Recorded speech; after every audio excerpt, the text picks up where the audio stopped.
It needs no further introduction. So to my three panelists, I'd like to start with a question. Could you highlight 2 to 3 key takeaways or insights from the working groups that you facilitated? So Brad, why don't I start with you? What were your highlights from facilitating constructive DE&I conversations in the workplace? Yeah, thanks, Beth.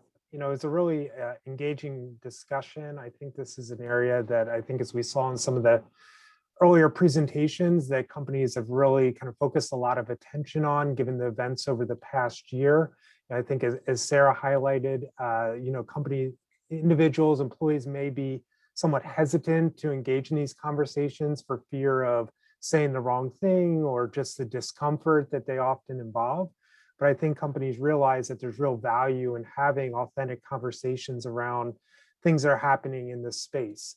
You know, I think a few of the interesting things that emerged as we looked at and talked about what different companies were doing to really facilitate these.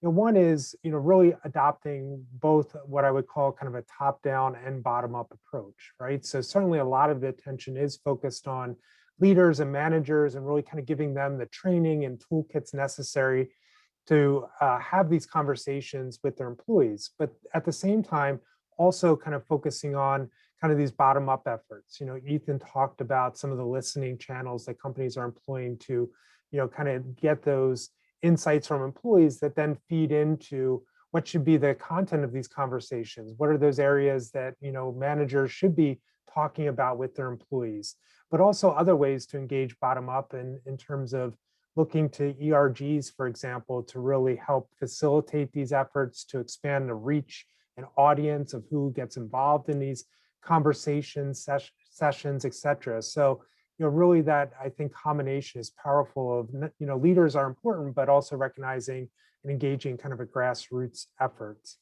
The other thing I found really interesting was not just how companies are doing it, but, you know, what is the focus of these conversations? And a number of the companies talked about that they really don't try to lead these conversations around issues of race and gender, but rather try to focus on these cross-cutting themes of allyship, unconscious bias, covering, privilege, that really cut across and are relevant to any employee. And so that inclusive lens, I think, gives both majority and minority members license to engage in these conversations. And it also helps to facilitate the global kind of translation of these conversations, which we talked about earlier. I'd say the last, you know, interesting insight was, you know, there's, again, this tendency, or we know that people may be anxious, particularly managers, to engage in these conversations. And so there was discussion about, well, how do you manage that? Do you use facilitators to really kind of facilitate these discussions? And I think companies have, by and large, adopted a kind of sink or swim approach, which is, we realize this is going to be uncomfortable. We realize that you're probably going to make some mistakes and missteps along the way.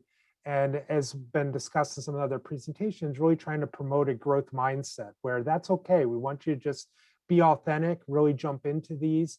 And they've even gone so far as to provide examples of other senior leaders having these conversations, which aren't perfect models, right? They make their own mistakes, and that really creates the psychological safety for all employees to be able to dive into these conversations. So I thought those were some of the key kind of takeaways for me.